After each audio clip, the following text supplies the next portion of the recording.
Hello everyone, welcome to the channel. आप करते हैं अपना 38 नंबर का टेस्ट सीरीज। इससे पहले 37 टेस्ट सीरीज चैनल पर अपलोड कर दी गई हैं। जो लोग नहीं देखे हैं, प्लेलिस्ट में जाकर के उन सारी टेस्ट सीरीज को 2 से 3 बार अवश्य देख लेंगे, क्योंकि जितनी ज़्यादा टेस्ट सीरीज लगाएंगे उतने ही ज़्यादा आपके मार्क्स आने की प्रबल संभावना रहेगी।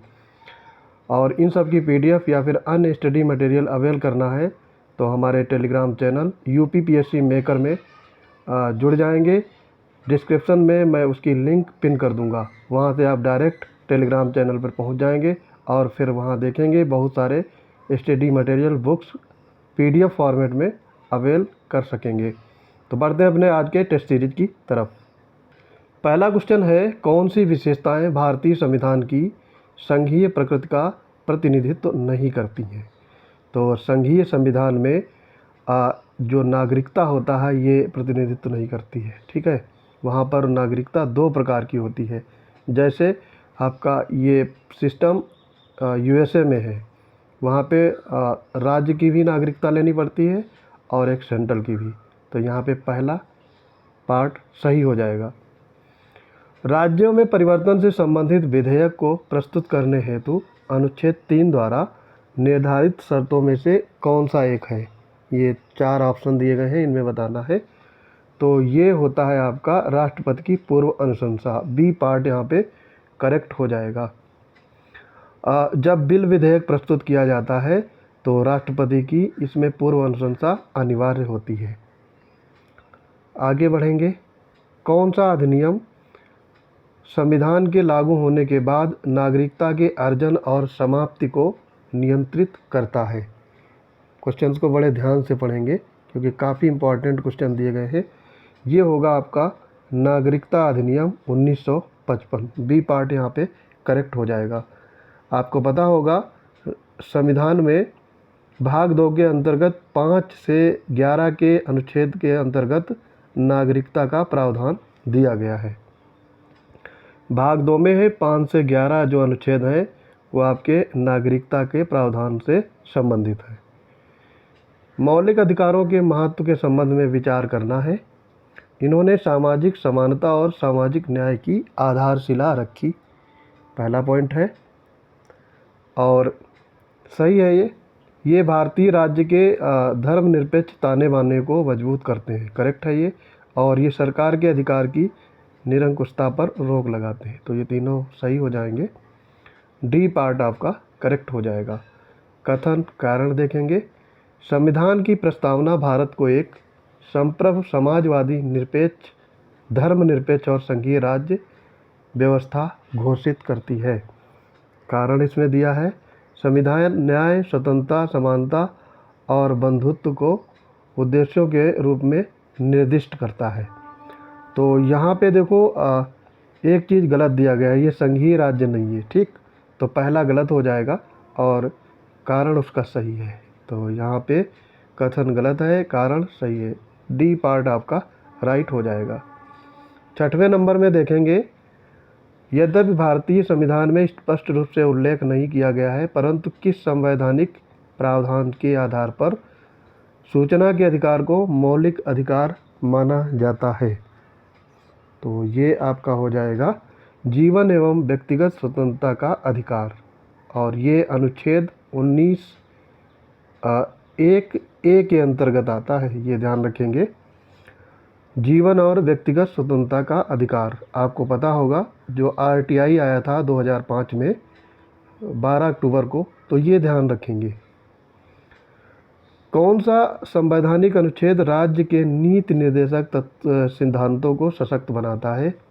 समान काम के लिए समान वेतन, ये सिद्धांत किस अनुच्छेद में वर्णित है?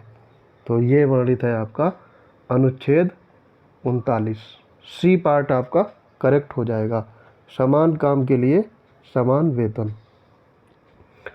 ठीक है। और अगर 39D की बात करी जाए तो ये सुनिश्चित करता है पुरुषों और महिलाओं दोनों के लिए समान काम के लिए समान वेतन। ठीक है, ये चीज़ें आप ध्यान रखेंगे।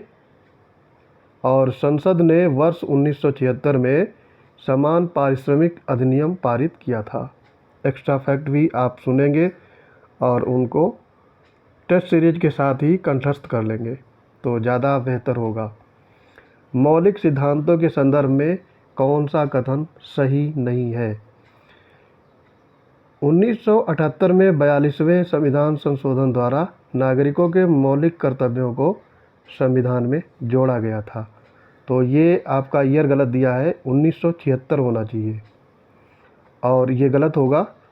वनों, झीलों, नदियों और वन्य जीव सुधार, प्राकृतिक पर्यावरण की रक्षा और सुधार करना, ये मौलिक कर्तव्य है।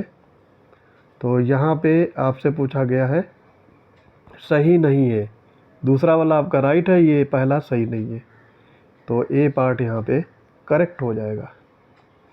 9वां की तरफ बढ़ेंगे। किसकी पूर्व अनुमति द्वारा राज्य विधानमंडल उस राज्य में व्यापार और वाणिज्य की स्वतंत्रता पर उचित प्रतिबंध लगा सकता है? राज्यपाल, विधानसभा अध्यक्ष, संसद या फिर राष्ट्रपति? तो ये माननीय राष्ट्रपति होंगे, डी पार्ट करेक्ट हो जाएगा। और इसका वर्णन है अनुच्छेद 304 में, 304 आर्टिकल में इसका प्राविधान किया गया है। 10वां है मूल संरचना सिद्धांत का संसद की शक्ति पर क्या प्रभाव डालता है या संभावित प्रभाव क्या है? ठीक है, ये संविधान में संशोधन करने की संसद की क्षमता को महत्वपूर्ण रूप से प्रतिबिंबित करता है। दूसरा कथन है इसमें ये संसद को मौलिक अधिकारों को प्रभावित करने वाले किसी भी संशोधन को लागू करने से रोकता है और ये संसदीय शक्ति और न्यायिक समीक्षा को संतुलन करने के लिए एक रूपरेखा प्रदान करता है। तो यहाँ पे सी पार्ट राइट होगा। ठीक है, उपभोक्ता आयोग के प्रत्येक स्तर के आर्थिक क्षेत्राधिकार के संबंध में उपभोक्ता संरक्षण अधिनियम 2019 क्या निर्धारित करता है?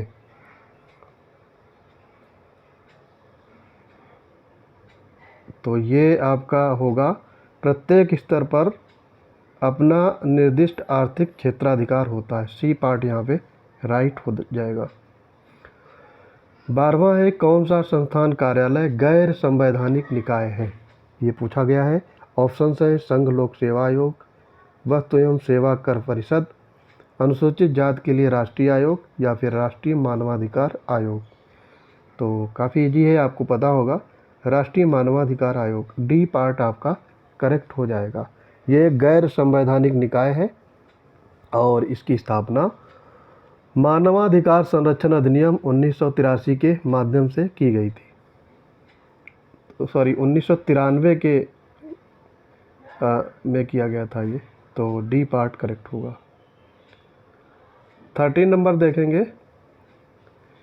किस मामले में राष्ट्रपति के विचार के लिए विधेयक को आरक्षित करना राज्यपाल के लिए एक अनिवार्य प्रक्रिया है? तो ये आपका होगा राज्य विधानमंडल द्वारा पारित एक विधेयक जो राज्य उच्च न्यायालय की स्थिति को खतरे में डालता है। ए पार्ट करेक्ट हो जाएगा। फिर आगे देखेंगे चुनाव आयोग की संरचना से संबंधित संवैधानिक प्रावधानों में एक उल्लेखनीय त्रुटि क्या है? तो ये उल्लेखनीय त्रुटि पूछा गया है यहाँ पे। सदस्यों के लिए निर्दिष्ट कार्यकाल का अभाव, ये सही है। मुख्य चुनाव आयुक्त को हटाने के प्रावधानों का अभाव, ये भी सही है। सदस्यों के लिए योग्यता का अभाव, ये त्रुटि है, तो यहाँ पे सी पार्ट करेक्ट हो जाएगा। और क्षेत्रीय प्रतिनिधित्व का अभाव, ये सही है, कोई त्रुटि नहीं है इन तीनों में। जब राष्ट्रपति शासन के तहत राज्य विधानसभा को निलंबित या भंग कर दिया जाता है तब राज्य के विधायी विधेयकों और राज्य का बजट कौन पारित करता है? काफ़ी चुनिंदा क्वेश्चन। तो ये आपका होगा संसद, डी पार्ट यहाँ पे करेक्ट हो जाएगा।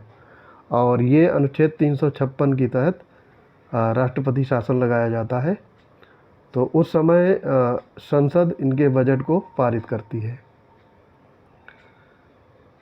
आगे है इसमें मुख्यमंत्री के संबंध में कथनों पर विचार करें और कथन सही नहीं है ये आपको इसमें बताना है। मुख्यमंत्री का कार्यकाल निश्चित होता है, ठीक है, तो मुख्यमंत्री का कार्यकाल निश्चित नहीं होता है, यहाँ पे ए पार्ट करेक्ट हो जाएगा। मुख्यमंत्री का कार्यकाल निश्चित नहीं होता है और राज्यपाल के प्रसाद पर्यंत पद पर बना रहता है। ठीक है, वैसे तो 5 ईयर का होता है, लेकिन ज़रूरी नहीं है, ये राज्यपाल की अनुकंपा पे भी रहते हैं। छठी अनुसूची के तहत जिला परिषद में सदस्यों की अधिकतम संख्या आपसे पूछा गया है। तो कितने सदस्य होते हैं? ये होते हैं आपके 30 सदस्य। सी पार्ट करेक्ट हो जाएगा। छठी अनुसूची के प्रावधानों के अनुसार जिला परिषद में 30 से अधिक सदस्य नहीं हो सकते हैं, और ये आपका अनुच्छेद 244(2) में वर्णित है। कौन सा एक संवैधानिक प्रावधान है जो विशेष रूप से दिल्ली के शासन और उसकी विशिष्ट स्थिति को संबोधित करता है? काफ़ी इजी है और कई बार एग्जाम में पूछा गया है। 239AA बी पार्ट करेक्ट हो जाएगा। और एक दिल्ली के बारे में एक और अनुच्छेद है जो काफ़ी बार पूछा जाता है। 69वें संवैधानिक संशोधन अधिनियम 1991 में जो आया था, उसने दिल्ली को राष्ट्रीय राजधानी क्षेत्र NCR का दर्जा दिया था, ये ध्यान रखेंगे। कौन सा प्रावधान राष्ट्रपति को राष्ट्रीय आपातकाल के दौरान मौलिक अधिकारों को लागू करने के लिए किसी भी अदालत में जाने के अधिकार को निलंबित करने की अनुमति देता है? तो ये है अनुच्छेद 359। सी पार्ट करेक्ट हो जाएगा। क्या होता है जब कोई राज्य का कानून संसद द्वारा बनाए गए पहले के कानून का खंडन करता है? उस समय कौन सी प्रक्रिया होती है? तो राज्य का कानून तब तक लागू रहता है जब तक इसे आरक्षित रखा गया है और राष्ट्रपति की सहमति प्राप्त है। ए पार्ट यहाँ पे करेक्ट होगा। किस कैबिनेट समिति की अध्यक्षता प्रधानमंत्री नहीं करते हैं? तो यहाँ पे 4 समितियाँ दी गई हैं। संसदीय कार्य समिति, आर्थिक मामलों की समिति, राजनीतिक मामलों की समिति, या फिर केंद्रीय मंत्रिमंडल की सुरक्षा समिति। तो ये संसदीय कार्य समिति की अध्यक्षता प्रधानमंत्री नहीं करते हैं। ए पार्ट यहाँ पे करेक्ट हो जाएगा। और इस समय 8 कैबिनेट समितियां हैं, तो ये भी ध्यान रख सकते हो। और प्रधानमंत्री संसदीय कार्य समिति की अध्यक्षता नहीं करते। ये करते कौन है? Home minister. 22वां देखेंगे, किस संविधान संशोधन अधिनियम को 50% राज्य विधानमंडलों द्वारा अनुमोदित नहीं किया गया है? तो ये है 97वां संविधान संशोधन, जिसमें सहकारी समितियां वर्णित हैं। ए पार्ट करेक्ट हो जाएगा। राष्ट्रीय आपातकाल के संदर्भ में 1978 के 44वें संविधान संशोधन अधिनियम का आपसे महत्व पूछा गया है। क्या महत्व है ये बताना है। तो ये आपका होगा, इसमें राष्ट्रीय आपातकाल को रद्द करने और उसकी अस्वीकृति के संबंध में सुरक्षा उपबंध प्रस्तुत किए गए हैं। तो डी पार्ट राइट होगा। पहले अनुच्छेद 368 के अनुसार संविधान में संशोधन की पहल कौन कर सकता है? ये पूछा गया है। तो ये करते हैं या तो कोई मंत्री या कोई निजी सदस्य। डी पार्ट करेक्ट हो जाएगा। विवादों के संबंध में अंतर्राज्यीय परिषद का कार्य उनके अनुच्छेद 171 के तहत सर्वोच्च न्यायालय के अधिकार क्षेत्र से कैसे भिन्न है? तो ये आपका होगा, न्यायालय के बाध्यकारी निर्णयों के विपरीत परिषद का कार्य सलाहकारी है। सी पार्ट करेक्ट हो जाएगा। भारत की आकस्मिक निधि को उसके स्वरूप की दृष्टि से किस प्रकार वर्णित किया जाता है? विवेकाधीन निधि, परिक्रमी निधि, अग्रिम खाता, विकास निधि। तो ये अग्रिम खाता माना जाता है। सी पार्ट करेक्ट हो जाएगा। राज्यसभा के सभापति के बारे में कौन सा कथन सही नहीं है? ये बताना है। तो मतों की संख्या समान होने की स्थिति में वो निर्णायक वोट नहीं दे सकता है। तो यहाँ पे वो निर्णायक वोट दे सकता है। बी पार्ट यहाँ पे राइट हो जाएगा। किसी राज्य के राज्यपाल की नियुक्ति के संबंध में कथनों पर विचार करें। राज्यपाल बाहरी व्यक्ति होना चाहिए, अर्थात वह उस राज्य का नहीं होना चाहिए जहाँ उसकी नियुक्ति हो। सही है ये। और परंपरा के अनुसार राष्ट्रपति को राज्यपाल की नियुक्ति करते समय राज्य के मुख्यमंत्री से परामर्श करना आवश्यक होता है, ये भी सही है। तो यहाँ पे दोनों कथन सही हो जाएंगे। सी पार्ट करेक्ट होगा। अनुच्छेद 157 में किसी व्यक्ति की राज्यपाल के रूप में नियुक्ति के लिए योग्यताएं निर्धारित की गई हैं और वो भारत का नागरिक होना चाहिए और कम से कम 35 वर्ष की आयु पूरी कर लिया हो। दूसरी, अनुसूची के प्रावधानों के संशोधन के संदर्भ में कौन सा कथन सही है, ये बताना है आपको। तो यहाँ पे जो दिया है, संसद के दोनों सदनों के साधारण बहुमत से संशोधन किया जा सकता है। सी पार्ट यहाँ पे करेक्ट हो जाएगा और ये संशोधन होता है अनुच्छेद 368 में। ठीक है, और ये संशोधन प्रक्रिया साउथ अफ्रीका से ली गई है, ये ध्यान रख सकते हो। पंचायती राज व्यवस्था के संदर्भ में बताना है कौन से कथन सही हैं। पंचायतों का चुनाव लड़ने के लिए न्यूनतम आयु 25 वर्ष है, गलत है, 21 साल होती है इसमें। और 11वीं अनुसूची में पंचायतों के कार्य से संबंधित 29 विषय हैं, ये आपका सही होगा। तो यहाँ पे दूसरा सही है, बी पार्ट करेक्ट हो जाएगा। सीएजी संसदीय कार्यवाही में विशेषकर वित्तीय निरीक्षण से संबंधित मामलों में किसकी सहायता करता है? प्रधानमंत्री, लोक लेखा समिति, राष्ट्रपति या फिर वित्त मंत्री? तो ये होगा लोक लेखा समिति, बी पार्ट करेक्ट हो जाएगा। संविधान का कौन सा भाग मुख्य रूप से न्यायाधिकरणों की स्थापना और कार्यप्रणाली से संबंधित है? तो ये भाग आपका होगा भाग 14A, सी पार्ट करेक्ट हो जाएगा। और ये अनुच्छेद 323A और 323B में वर्णित है। लोकपाल ईमानदार और सत्यनिष्ठ लोक सेवकों को कैसे सुरक्षा प्रदान करता है? तो ये कानूनी सहायता प्रदान करके, सी पार्ट करेक्ट हो जाएगा।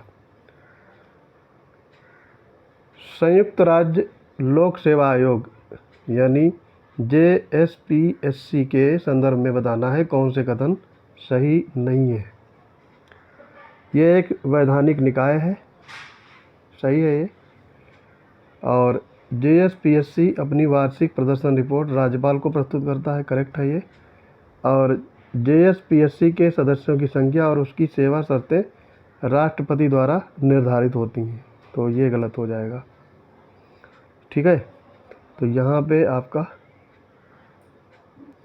JSPSC के सदस्यों की संख्या और उसकी सेवा शर्तें राष्ट्रपति द्वारा निर्धारित की जाती है, ये भी सही है। इसके अध्यक्ष और सदस्यों की नियुक्ति राज्यपाल द्वारा की जाती है, ये गलत है आपका। ये भी राष्ट्रपति के द्वारा की जाती है 6 वर्ष का अवधि के लिए या फिर 62 वर्ष जो पहले हो पद पर बने रह सकते हैं। डी पार्ट यहाँ पे करेक्ट हो जाएगा। सूचना का अधिकार अधिनियम 2005 के प्रावधानों के तहत सूचना मांगने का अधिकार किसे है, ये पूछा गया है। तो सूचना तो कोई भी आम नागरिक मांग सकता है, तो केवल भारत के नागरिक, सी पार्ट करेक्ट हो जाएगा। देखो एक चीज़ यहाँ पे ध्यान रखनी है, कोई भी सरकारी कर्मचारी या अधिकारी है ये RTI नहीं लगा सकता, ठीक है, केवल भारत का नागरिक। सरकार द्वारा परिकल्पित सुशासन सूचकांक GGI प्रयोग की आवृत्ति क्या है? मतलब कब ये प्रयोग किया जा सकता है? तो ये होगा द्विवार्षिक, सी पार्ट करेक्ट हो जाएगा। और कौन सा देश शंघाई सहयोग संगठन SCO के संस्थापक सदस्य थे? तो ये आपके संस्थापक सदस्य कौन थे? कजाकिस्तान, चाइना, किर्गिस्तान और ये तीनों थे। तो कजाकिस्तान, चीन, किर्गिज गणराज्य या किर्गिस्तान भी कह सकते हो, बी पार्ट करेक्ट हो जाएगा। 38 नंबर देखेंगे, केंद्रीय सूचना आयोग की स्थापना कब हुई और इसका गठन किस कानून के तहत किया गया? तो इसकी स्थापना 2005 में हुई थी और सूचना का अधिकार अधिनियम के द्वारा, बी पार्ट करेक्ट हो जाएगा। 39 है, राज्य मुख्य सूचना आयुक्त या राज्य सूचना आयुक्तों को हटाने की प्रक्रिया में सर्वोच्च न्यायालय की क्या भूमिका है, ये पूछा गया है। तो जांच के बाद राज्यपाल को सलाह देता है। बी पार्ट यहाँ पे करेक्ट हो जाएगा। नीति आयोग में क्षेत्रीय परिषदों की अध्यक्षता कौन करता है? तो ये करते हैं नीति आयोग के अध्यक्ष। सी पार्ट करेक्ट हो जाएगा। भारत में भारतीय कानून प्रवर्तन एजेंसियों और इंटरपोल के सदस्य देशों से आने वाली जांच संबंधी गतिविधियों के अनुरोधों का समन्वय कौन करता है? तो ये करते हैं सीबीआई की Interpol wing. D part correct हो जाएगा। कौन सी संधि आसियान सदस्यों के बीच आपसी सम्मान और अन्य देशों के मामलों में हस्तक्षेप करने पर जोर देती है? तो ये है मैत्री और सहयोग की संधि। बी पार्ट करेक्ट होगा। जीएसटी परिषद में प्रत्येक राज्य सरकार द्वारा कितने सदस्यों को नामांकित किया जाता है? तो यहाँ पे सदस्य संख्या बतानी है। तो प्रत्येक से एक। ए पार्ट करेक्ट हो जाएगा। और जीएसटी परिषद का ये वर्णन अनुच्छेद 279 ए में है, ये भी ध्यान रख सकते हो। सर्वोच्च न्यायालय किन परिस्थितियों में क्षमादान याचिका पर राष्ट्रपति के फैसले की समीक्षा कर सकती है? तो ये आपका होगा केवल तभी जब निर्णय मनमाना, अतार्किक या भेदभावपूर्ण प्रतीत हो। सी पार्ट करेक्ट होगा। WTO के संबंध में बताना है। चर्चित इलेक्ट्रॉनिक ट्रांसमिशन अधिस्थगन का उद्देश्य क्या है? तो इसका उद्देश्य है डाटा प्रवाह को सीमा पार शुल्कों से छूट। बी पार्ट करेक्ट हो जाएगा। और महाधिवक्ता को अपने आधिकारिक कर्तव्यों के निर्वहन हेतु कहाँ उपस्थित होने का अधिकार है? राज्य के भीतर किसी भी अदालत के समक्ष। सी पार्ट करेक्ट हो जाएगा। भारत में ई गवर्नेंस के संबंध में बताना है कौन सा संभावित लाभ नहीं है? तो ये अधिक पदानुक्रमित संगठनात्मक संरचना। बी पार्ट करेक्ट हो जाएगा। कथन कारण दिए गए हैं। संघ की कार्यकारी शक्ति प्रधानमंत्री में निहित होती है और प्रधानमंत्री मंत्रिपरिषद का प्रमुख होता है। तो यहाँ पे पहला वाला गलत हो जाएगा, दूसरा सही है। कथन गलत है, कारण सही है। कथन गलत हो जाएगा, कारण सही होगा। डी पार्ट आपका राइट हो जाएगा। सूची 1 को सूची 2 से सुमेलित करना है। सूची 1 में सूचियाँ दी गई हैं और उससे संबंधित विषय दिए गए हैं। तो यहाँ पे देखो है केंद्र की, ये बैंकिंग केंद्र से संबंधित है। राज्य सूची से संबंधित है आपका कृषि। समवर्ती सूची से वन है और अवशिष्ट सूची से अंतरिक्ष अनुसंधान। तो यहाँ पे आपका हो जाएगा 4, 1, 2, 3। बी पार्ट आपका राइट हो जाएगा। अब करते हैं आज का अंतिम 50वां क्वेश्चन। कौन सा सुमेलित नहीं है पूछा गया है? गिरफ्तारी और हिरासत से संरक्षण अनुच्छेद 22 में वर्णित है। करेक्ट है ये। प्रशासनिक न्यायाधिकरण ये आपका 322 दिया गया है, ये होता है 323 ए में। ठीक, तो यही गलत हो जाएगा। तो यहाँ पे बी पार्ट करेक्ट हो जाएगा। बाकी अखिल भारतीय सेवाएं अनुच्छेद 312 में और मंत्रिपरिषद अनुच्छेद 74 में वर्णित है। तो आई होप ये वीडियो आपको अच्छे से समझ में आ गया होगा। चैनल को ज़्यादा से ज़्यादा शेयर करिए अपने फ्रेंड्स के साथ, रिलेटिव के साथ। पढ़ते रहिए। मिलते हैं अपने अगले टेस्ट सीरीज में। जय हिंद।